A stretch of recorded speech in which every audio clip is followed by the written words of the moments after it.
ஆட்டுக்கால் சூப் எப்படி செய்யறதுன்னு வாங்க பார்க்கலாம். சிம்பிளாக சீக்கிரம் செஞ்சு முடிச்சிடலாம். ஆட்டுக்கால் சூப் குக்கரில் பண்ண போகிறேன். இப்போ வந்து நல்லெண்ணெய் ஊற்றிக்கோங்க. ஒரு கரண்டி அளவுக்கு நல்லெண்ணெய் ஊற்றிக்கோங்க. நல்லெண்ணெய் காஞ்சனி ஒரு கொத்து கருவேப்பிலை, வெங்காயம் கட் பண்ண வெங்காயம் கட்டு, சின்ன வெங்காயம் தான். இந்த சூப்பு சின்ன வெங்காயம் போட்டால் நல்லாயிருக்கும். வெங்காயம் கொஞ்சம் வடங்கணுன்னே ஆட்டுக்கால் போட்டுக்கோங்க.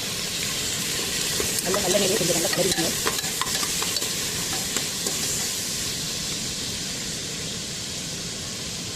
ஒரு தக்காளி, நாட்டு தக்காளி, மல்லி, மிளகு, சீரகம் அரைச்சிட்டுக்கலாம். இது கூட வந்து தேவையான அளவுக்கு கல்லுப்பு, இந்த சூப்பு தேவையான அளவுக்கு கல்லுப்பு கொடுக்கணும். தேவையான அளவுக்கு மஞ்சத்தூள்.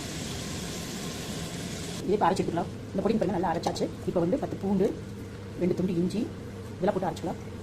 கொஞ்சம் தண்ணி விட்டு அரைச்சிக்கலாம். அப்போ பூண்டு இஞ்சி நல்லா அரைக்கணும். தண்ணி விட்டு அரைச்சாச்சு. இந்த பேஸ்ட் இதில் ஊற்றிக்கலாம்.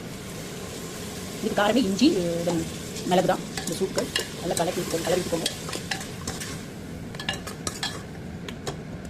அப்படியே கொஞ்சம் நேரம் அப்படியே பச்சை வாசனை போட்டோம்.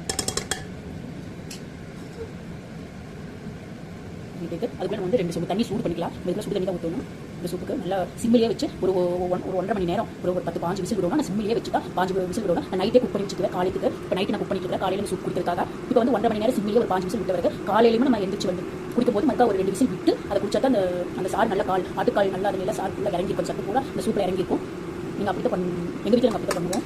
நீங்கள் அது மாதிரி பண்ணி பண்ணால் அவ்வளோ டேஸ்ட்டாக இருக்கும். நம்ம உடனே ஒரு 10 விசில் 5 விசில் விட்டு உடனே குடிச்சா அதில் கால் இருக்கிற சத்தெல்லாம் இறங்காது. ஒரு ஃபுல் நைட்டு ஃபுல்லாக அது வந்து சிம்மிலே ஒரு 1.5 மணி நேரம் ஆச்சு. ஒரு 5 விசில் விட்டு சிம்மிலே குக் ஆகி அது காலையில் அப்படியே விட்டு மறுக்க ஒரு காலையில் குடிக்கும் போது மறுக்க ஒரு 4 விசில் விட்டு வரை குடிச்சிங்கன்னா தான் நல்லா அந்த எலும்பில் இருக்கிற சாறு கூட அந்த சூப்பில் இறங்கும்.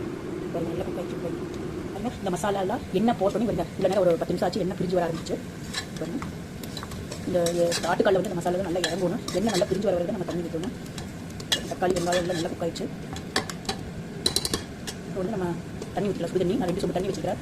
சூப்பு வந்து 4 டம்ளர் வர மாதிரி நான் 4 கால் போட்டு நான் 4 டம்ளர் வர மாதிரி 2 சொம்பு தண்ணி வச்சுருக்கேன். இப்போ வந்து சுடு தண்ணி ஊற்றிக்கலாம். 2 சொம்பு சுடு தண்ணி வச்சுருக்கேன். ஏன்னா இது ஒரு 5 விசில் வரணும்.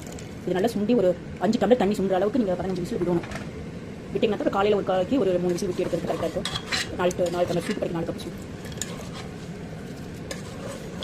இது ஒரு கொதி வந்தோடனே நம்ம குக்கர் மூடி போட்டு நம்ம மூடி வச்சால 15 விசில் விடுங்க. சிம்மிலே வச்சு குக் பண்ணுங்க. 15 விசில் ஆல்ரெடி 1.5 மணி நேரம் ஆகும். அப்போ தான் இந்த சாரில் நல்லா இறங்கும். ஆட்டுக்கால் சூப்பில் அந்த எலும்பு இருக்கிற சாரில் அப்படி ஊறி இப்போ நல்லா கலந்து வச்சுக்கோங்க. வந்து குக்கர் மூடி போட்டு 15 விசில் விட்டலாம். விசில் போட்டாச்சு. 15 விசில் வரைக்கும் ஆட்டுக்கால் சூப்பு பாருங்கள்.